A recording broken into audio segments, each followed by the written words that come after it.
Pinupuri ka namin, O Diyos, Ama, Anak, at Espiritu Santo. Salamat, Ama, na ibinigay mo sa amin si Jesus na iyong anak, na namatay para sa aming kasalanan, iyong muling binuhay, iniakyat at iniluklok sa iyong kanan sa langit. Salamat na ibinigay mo sa amin ang iyong banal na Espiritu, at sa pamamagitan niya ay ibinuhos mo ang iyong pag-ibig sa aming puso. Panginoong Hesus, ikaw na nasa langit ay nananahan ngayon sa amin.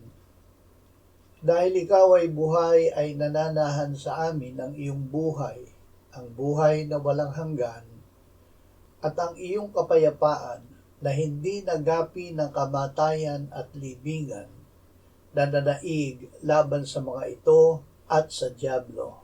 Amen.